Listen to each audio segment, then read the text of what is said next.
Bu dubulg'ani qo'liga olgan unga loyiq deb sanaladi. Torning qudrati unga o'tadi.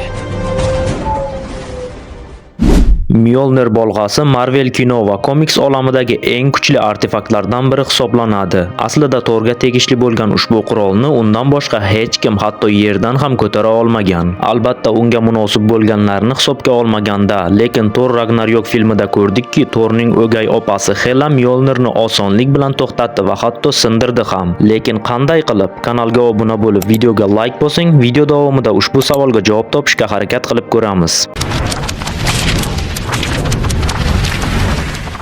Biroz ortga nazar tashlaydigan bo'lsak, Mjolnir o'ta aqlli va o'z ishini ustasi bo'lgan Nidavellir gnomlari tomonidan yasalganligi tilga olinadi. Undan tashqari Mjolnirda Odinning sehri mavjud bo'lib, bu sehr qurolni yanada unikallashtirib, Thorning qo'liga moslashtiradi. Thor Ragnarok filmida Odin vafot etganidan so'ng uning sehri ham Mjolnirni qisman tark etadi. Eslasangiz, Odin tiriklik paytida Asgardda paydo bo'lishi butun koinotning tanazzuliga olib keladigan personaj Thor va Lokining o'gay opasi Helani tutqunlikda sehr yordamida ushlab turgandi. Odinning vafoti esa sehr kuchini yo'q qildi va Hela ozodlikka chiqdi. Chiqishi bilan ikkala ukasiga duch keldi va Thor unga birinchi bo'lib hujum qilishni ma'qul ko'rdi. Hela esa bolg'ani bitta qo'li yordamida to'xtatib, hatto sindirib ham tashladi. Bunday bo'lishi mumkin emas.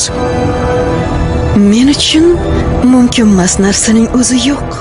Bu sahnani ko'rish Thor uchun haqiqiy shok holatini keltirib chiqardi, chunki Thor o'zini Asgarddagi eng kuchlisi deb hisoblardi. Uni va quroli Mjolnirni esa hech kim to'xtata olmaydi degan fikr uning miyasiga singdirilgan edi. Helani Mjolnirni qanday qilib to'xtatganiga kelsak, boya aytganimdek, Odinning sehri uning o'limidan so'ng Mjolnirni tark etgandi. Lekin sehr yo'qligida uni sindira olish uchun salkam Heladek kuchli bo'lish kerak. Aytish joizki, Mjolnirning birinchi egasi Hela bo'lgan. Buni filmdagi uning tasvirlaridan bilib oldik. U paytlarda unda Odinning sehri bo'lmagan va har kim ham uni ko'tara olardi. Mjolnir esa egasiga sodiq qolishini yaxshi bilamiz. Demak, u Thorni tanlagan bo'lsa-da, eski sohibiga qarshi kuchli qarshilik qila olmas edi. Shuning uchun Hela uni bemalol o'ziga bo'ysundirgan. Shundan so'ng Mjolnir qayta tiklanadi va Jane Foster uning yangi egasiga aylanadi.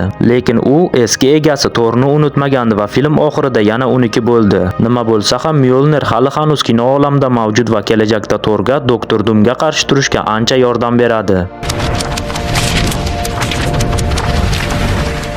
Marvel haqidagi qisqagina teoriyamiz shulardan iborat edi. Albatta, yuqoridagi aytilgan fikrlar haqidagi fikrlaringizni va yana qaysidir mavzuda teoriya ishlashimizni xohlasangiz, kommentariyada yozib qoldiring. Video yoqqan bo'lsa, albatta like bosib, kanalga ham obuna bo'lib qo'ying. Keyingi qiziqarli roliklarda ko'rishguncha sog' bo'ling, salomat bo'ling. Xayr.